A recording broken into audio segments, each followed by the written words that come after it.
Esse episódio extra de A Síndica é um oferecimento da NordVPN. A NordVPN é mais do que um VPN. É um serviço de segurança que vai proteger seu computador e seu celular também. Proteger de golpes, de lojas falsas e até de ligação telefônica trambiqueira. No meio do episódio tem uma promoção especial da NordVPN para você. Mas o JK é um lugar assim, meu Deus, se as pessoas tivessem a oportunidade de morar um ano. Depois que o podcast A Síndica estreou, mensagens como essa começaram a chegar. E eram muitas. Eram tantas que até pareciam oficiais de justiça batendo na porta de um morador que tivesse entrado no caminho da doutora Graça. Essa voz que a gente ouviu aí é da Ana. E a Ana não mora mais no JK. Faz 10 anos que ela saiu, inclusive. Só que a história dela ficou.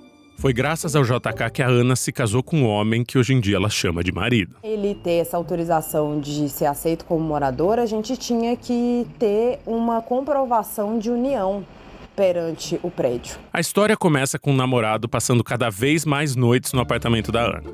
Até o ponto dos dois decidirem, é hora de morar juntos. Mas, o que era pra ser só uma juntada, acabou ficando mais sério. Porque a síndica exigiu um atestado de união estável. E aí, depois de próprio punho, a gente escreveu um negócio, assinou. E aí, sim, isso foi anexado aos documentos nossos lá. E aí, foi aceito que ele frequentasse o prédio. E foi assim que aconteceu. Ana e o namorado casaram no JK antes de se mudar para o mesmo apartamento.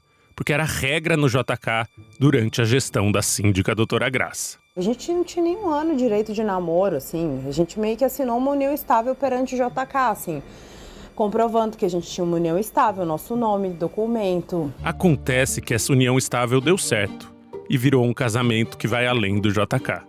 Então, essa regra surreal do prédio talvez tenha sido só um jeito de adiantar uma união que já ia vir de qualquer jeito. Mas assim, a coisa foi uma viagem. Foi tipo como se a gente estivesse num cartório mesmo, assim, sabe? Fofo, né?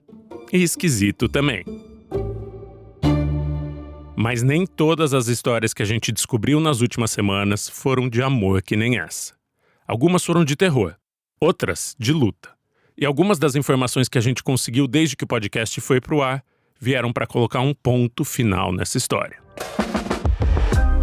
Eu sou Chico Felitti e esse é um episódio extra de A Síndica, um podcast sobre a mulher que governou o maior prédio de Minas Gerais por 42 anos, até que ela morreu e deixou para trás uma história e tanto.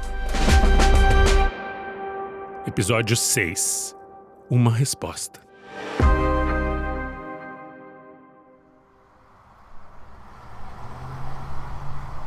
Eu tô andando por uma rua de Belo Horizonte, num bairro bonito. Um bairro que parece ter sido tirado de um gibi do Maurício de Souza. As casas têm portão baixo. As menores são térreas, só tem um andar. As maiores têm 3 andares. Tem mais árvore do que gente por essas calçadas. Eu entro num imóvel bonito, uma casa gigante, talvez a maior do bairro. E lá tá uma coisa que a gente procurou desde 2025. Lá tá o esconderijo de doutora Graça, bem longe do JK.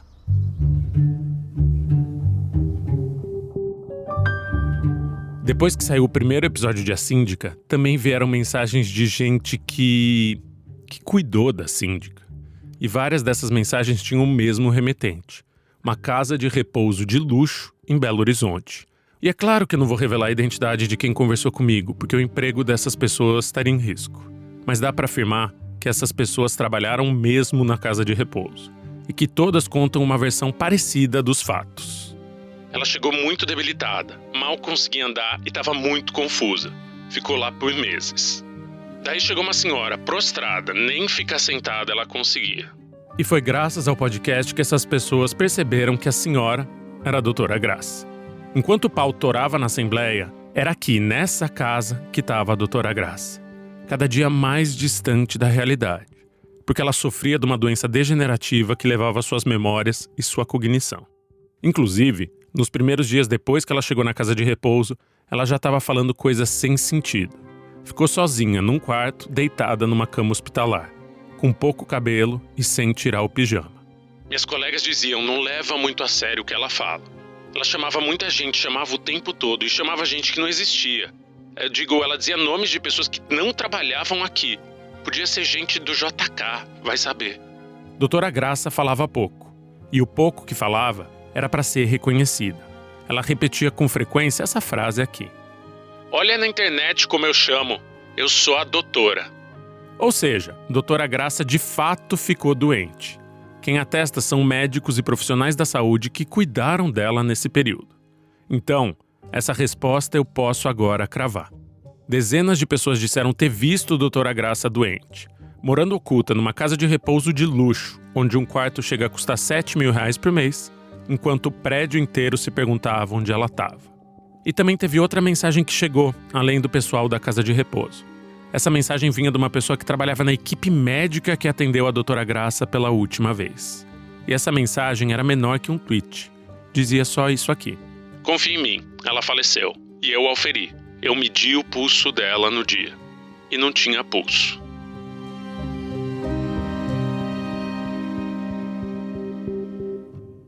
Outra coisa que aconteceu depois que o podcast saiu foi a voz da opinião pública. E como esse podcast foi ouvido por centenas de milhares de pessoas, é natural que a opinião delas aparecesse. E algumas opiniões formaram um coro. A primeira, a Dani das Moedas, é uma diva. Aí ela falou assim, qual a forma de pagamento? Aí eu falei, dinheiro, mais especificamente moedas. E joguei assim a bolsa em cima da mesa. Segunda, a Alessandra merece um podcast próprio, metade em italiano e metade em português. Bom dia, italiano mentira. Todos nós, independente de sexualidade, homo ou héteros, nós temos que ter comportamento. Do jeito que tem pessoas héteros chulas, existe homo chulos, trans chulos. Mas o terceiro tipo de comentário que mais apareceu foi em outra linha. As pessoas perguntaram como é que os moradores do JK deixaram a situação durar 4 décadas. Por que que ninguém, além da Julieta e do Viva JK, lutou contra a síndica nesses 42 anos? Mas acontece que teve gente que lutou sim, ou pelo menos tentou lutar. E eu fui conversar com 2 dessas pessoas que agora toparam falar. 2 moradoras que peitaram doutora Graça e que pagaram um preço por isso. A primeira delas é a Márcia. Meu nome é Márcia Amar Ol. Tenho 56 anos, eu nasci em Belo Horizonte, Minas Gerais. A história da Márcia com o prédio começa há 20 anos atrás. Ela já morava ali na região. Tinha nascido e crescido num bairro rico que fica colado com o JK. Até que decidiu alugar uma kitnet no Juscelino Kubitschek. Minha relação com o edifício JK começou em 2007, quando fui morar no apartamento de um namorado que era ator e gaúcho, no JK da Rua Timbiras. Acontece que a Márcia é uma figura conhecida nas ruas de BH, porque ela é única.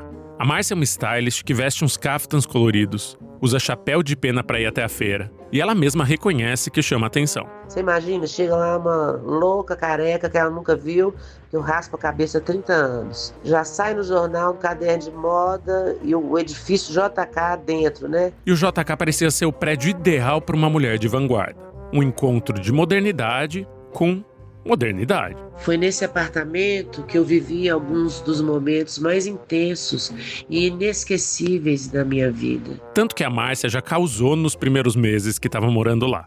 Ela parou a cidade quando criou um novo hábito diário. Ela saía do JK e andava até a Praça Raul Soares, bem ali na frente. Tirava a roupa e deitava no gramado da praça, de biquíni. Afinal, BH tem muito bar, mas não tem mar. Então, a Márcia criou sua própria praia. Eu tomava meu sol de biquíni diariamente ali. Algo absolutamente comum para mim.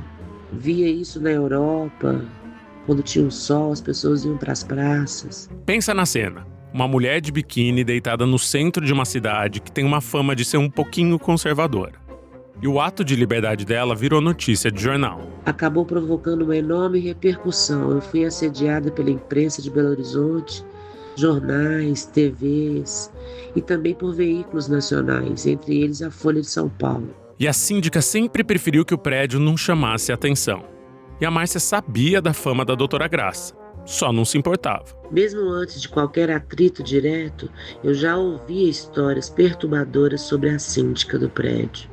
Comentava-se de tudo: desvio de dinheiro, perseguições internas e até histórias obscuras envolvendo disputas pelo poder dentro do condomínio. Só que ela não deitava pra fama de perigosa da síndica, porque a Márcia é bem destemida. Então as coisas que aconteciam no JK, eu via ela fazendo com as pessoas ficavam com medo dela. Eu não tinha medo dela. Tanto que ela e o namorado faziam piada da doutora pelos corredores, em voz alta, sem se preocupar que alguém fosse ouvir. Antes do Tiago mudar para São Paulo, existia uma brincadeira entre nós dois privadamente, que apelidamos a Graça de almôndega, por causa da tonalidade da tinta que ela usava nos cabelos, deixando eles meio alaranjados. Até aí tudo bem.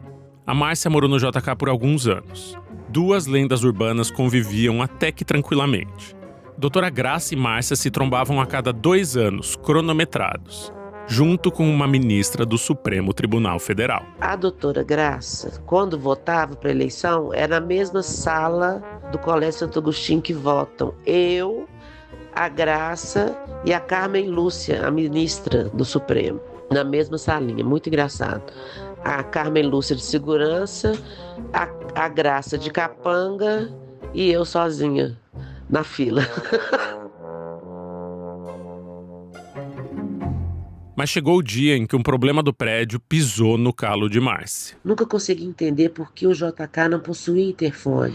Meu primeiro conflito direto aconteceu justamente por isso, não ter interfone no condomínio. A Márcia chegou de noite com um amigo, e o porteiro proibiu esse amigo de subir, porque ele estava sem o RG. E aí ela pensou, pra cima de mim? Não. Achei aquilo desproporcional e humilhante. Daí a Márcia decidiu resolver o quiprocó ali, na hora, sem processo ou advogado. Subi até o apartamento da doutora Graça, a síndica. Toquei a campainha e exigi que ela resolvesse a situação junto ao porteiro. Imagina a cena, a moradora mais estilosa do prédio, batendo na porta da síndica Dama de Ferro no meio da noite. Quando a doutora Graça abriu a porta, a Márcia disse: "Meu amigo vai subir. A casa é minha." Sonolenta, ela acabou autorizando a entrada por telefone, encerrando o problema naquela noite. Mas acredito que ali começou silenciosamente uma perseguição contra mim dentro do edifício, ainda que eu não percebesse isso de imediato. A Márcia sabia que a síndica fazia da vida de alguns moradores um inferno. E dito e feito, a vida dela se complicou bem rápido. Ela conta que vizinhos começaram a implicar com ela a troco de nada. Gente que talvez estivesse do lado da síndica. Só que, como a Márcia tem um temperamento, ela acabou comprando essa briga. E essa treta acabou virando um barraco. Eu fiquei nervosa lá, quebrei a janela, joguei um negócio pela janela.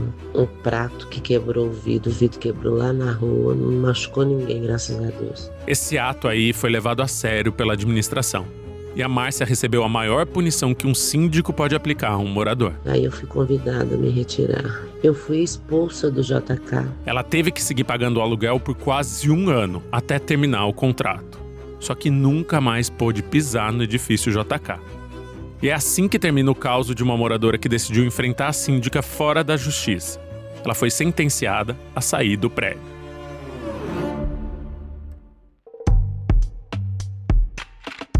Um antivírus serve para te avisar se um arquivo que você já baixou pode fazer mal para o seu computador, certo?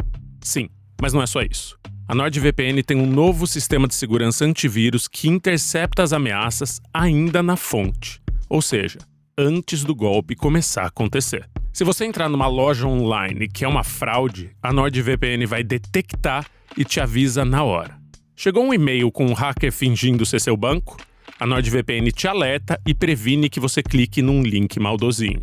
Toca o seu telefone, é um número desconhecido, com alguém mal intencionado do outro lado da linha, você vai saber antes de cair na arapuca. E esse sistema de segurança todo vem junto de um VPN.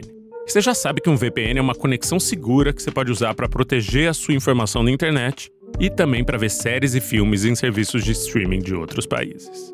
E tudo isso vem num serviço só, a segurança e o VPN. Além de um desconto especial para os ouvintes e as ouvintes do podcast A Síndica, a NordVPN também oferece 4 meses a mais para quem assinar o plano de 2 anos. É só ir até o link nordvpn.com/Chico Felice. Nord, V, P de pato, N de navio.com/Chico Felice. TTI no fim de Felice. Esse link, inclusive, está no texto de descrição desse episódio. E você já sabe, se assinar e não ficar 100% satisfeito ou satisfeita, pode cancelar seu plano nos primeiros 30 dias e receber todo o seu dinheiro de volta. Todinho.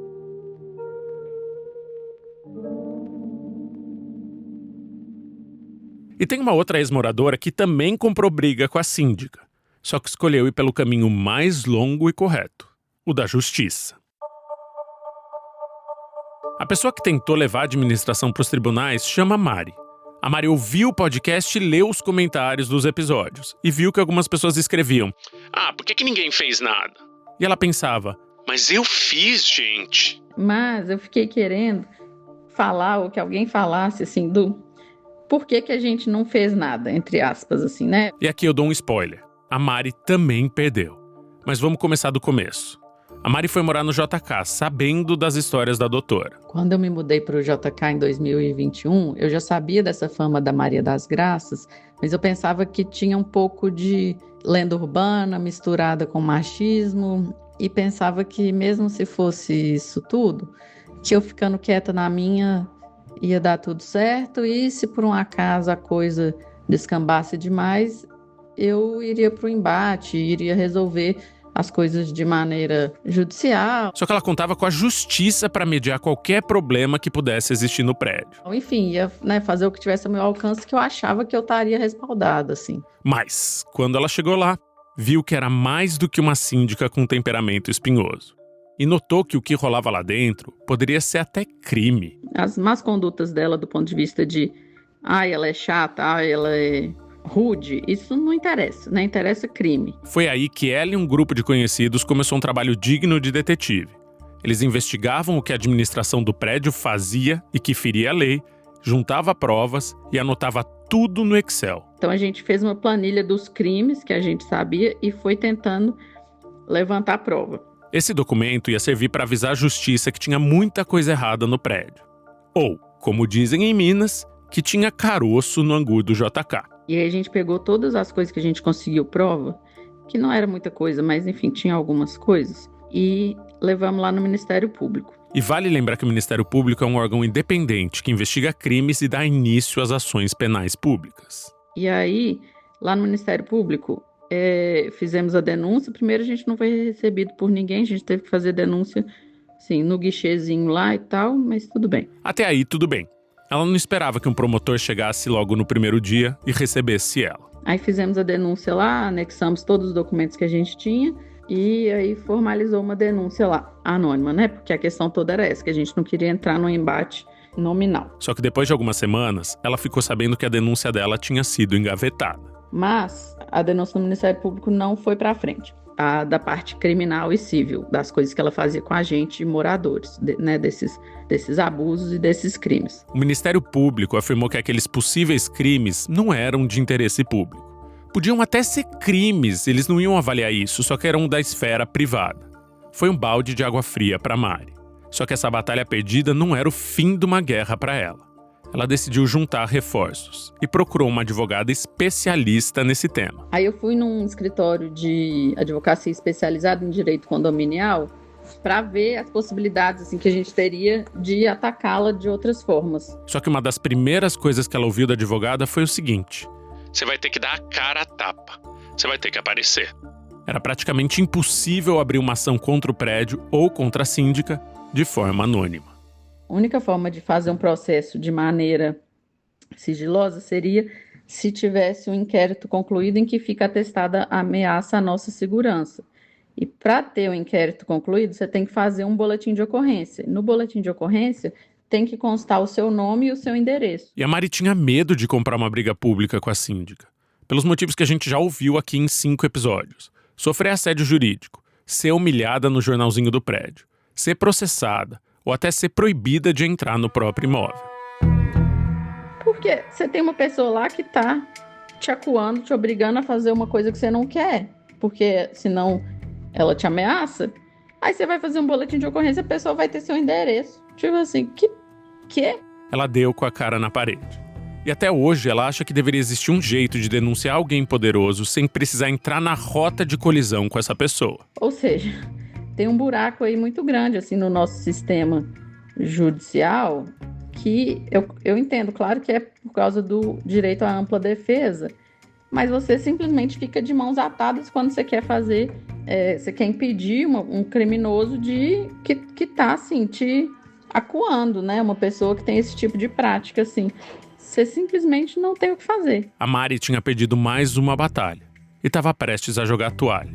Afinal, ela pode ter afinco, ela pode acreditar nas instituições, ela pode ter disposição para acionar a justiça. Só que ela tinha menos dinheiro e menos advogados que o condomínio JK. Enquanto isso, o condomínio já tem uma arrecadação muito expressiva, principalmente no caso desses mega condomínios, já tem advogado, já tem uma estrutura pronta, já tem gente à disposição lá, 40 horas semanais para lidar com isso, enquanto a gente está vivendo nossa vida e fazendo isso nas horas vagas, assim. Como é que ela, sozinha, ia entrar numa batalha com um prédio que tinha o próprio departamento jurídico? Vários advogados que eram contratados para processar quem a doutora Graça mandasse eles processar? E não vamos esquecer que era o próprio prédio que pagava a indenização quando a síndica pediu um processo. E assim, poderia ir para o embate? Vamos lá, ela vai me processar 500 vezes, eu vou processar ela 500 vezes de volta. Sabe, assim, sendo que a gente, né, com dinheiro contado, assim, como é que a gente vai ficar arcando com as custas disso até que no final se resolva? Foi nesse momento que a Mari sentiu o checkmate.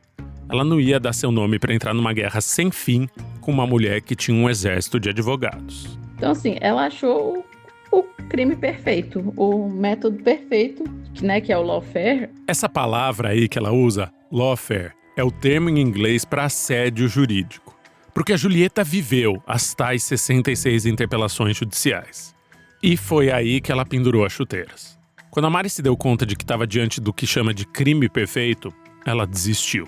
Botou seu apartamento no JK à venda e partiu. Aí eu fiquei assim, não tem luz no fim desse túnel, não. A experiência foi traumática, mas pelo menos serviu para ela entender um pouquinho melhor o Brasil. Então eu fiquei pensando muito assim, eu entendi claramente por que essas milícias se perpetuam, para além da questão do envolvimento delas com órgãos e coisas desse tipo. Mari chama o método da doutora Graça de kamikaze.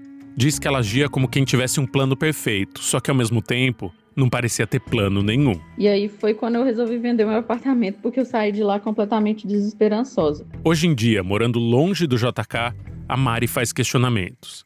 Perguntas que não necessariamente têm resposta, mas que vale a gente ouvir. Quem que é esse juiz que deu ganho de causa desse uso capião dela, entendeu? Quem que é esse juiz, ou quem que é essa galera aí da justiça que permite que o boleto das custas processuais de um processo movido pela pessoa física da Maria das Graças contra um condômino seja emitido em nome do CNPJ do condomínio, entendeu? A Mari só topou voltar a esse assunto porque quer deixar uma coisa clara. Teve gente que tentou denunciar o que acontecia no JK? Sim, tentou por décadas. Só que essas pessoas foram derrotadas. E no JK, esse ambiente de medo não era covardia nossa, era porque ela retaliava com frequência. A ex-moradora, inclusive, acha que as histórias do podcast são só a ponta do iceberg, que teve muito mais problema lá dentro. Só que esses problemas são profundos e não devem vir a público nunca. E que eu acho que, inclusive, esse é um dos fatos que leva a ser tão difícil de apurar os crimes mais graves que a gente sabe que ela cometeu, mas que as pessoas envolvidas nessas coisas mais graves saíram de lá e não querem reviver isso, né? Não querem se expor sem necessidade por uma coisa que já ficou no passado, né? Enquanto o podcast estava no ar, eu também fui procurado por gente que não mora no JK, nem em BH. Condôminos de prédios de todo o Brasil que diziam: o meu síndico dava um podcast. E em muitos casos, parecia que dava mesmo. Um moço que mora no centro de São Paulo me escreveu uma mensagem que parecia um livro do Rafael Montes. Ele conta que a síndica do prédio dele tinha esfaqueado um morador. Foi presa e passou 3 anos na cadeia. E, agora que ela saiu, adivinha o que aconteceu? Ela foi eleita de novo. E tá lá, até hoje. Os moradores de um prédio em São José do Rio Preto, no interior de São Paulo, me mandaram esse áudio aqui. perturbação de sossego, assim como eu tenho mudado algumas pessoas no condomínio que falam alto, tá? Isso aí é permitido, mas a perturbação de sossego não é permitida. Inclusive, em alguns casos judiciais aí, o juiz autoriza, tá? Obriga-se que o proprietário do animal tire as cordas vocais do cachorro. O seu vizinho, o seu par, né? Ele não tem obrigação de ouvir o latido do seu cachorro, nenhuma. Isso aí não é só eu que digo não, tá? A lei pode me se informar melhor que você vai entender o que eu tô dizendo. É o síndico do prédio Vila Felicità, num áudio enviado para um grupo do condomínio, falando sobre a possibilidade de cortar as cordas vocais de cachorros que latissem e incomodassem a vizinhança. E a gente procurou esse síndico. Ele confirmou que o áudio era dele de verdade, mas disse que essa fala fazia parte de uma conversa maior e que foi tirada de contexto. O síndico disse que não estava ameaçando ninguém, só citando decisões judiciais. Acontece que essas decisões não existem, porque elas não poderiam existir. A cirurgia de cordectomia, ou seja, tirar as pregas vocais de um cachorro, é proibida pelo Conselho Federal de Medicina Veterinária. E também é considerado um crime ambiental por leis de ao menos 6 estados brasileiros. Ou seja, é um crime, não aconteceu. Só que a gente já viu como o direito freestyle acontece em muito prédio pelo Brasil. Então, é possível que no futuro venha mais uma história de prédio. Só que só no futuro. Bem no futuro. Porque em breve já vem mais um podcast. Ele chama As Irmãs e estreia em agosto.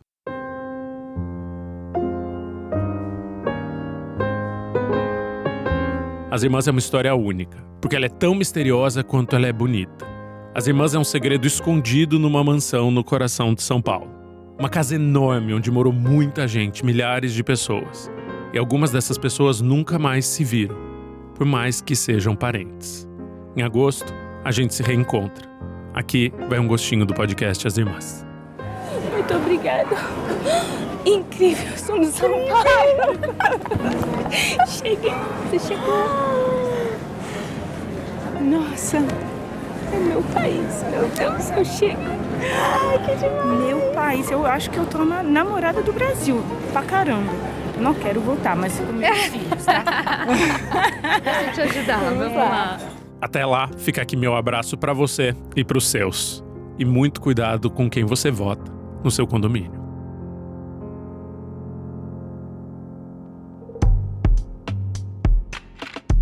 Antes de ir embora, eu vou deixar aqui um agradecimento especial à NordVPN.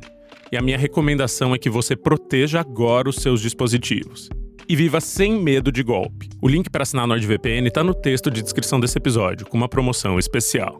E eu queria também agradecer à Superlógica e ao Registro de Imóveis do Brasil, que apoiaram os 5 primeiros episódios dessa série. Graças a eles é que foi possível contar essa história para vocês.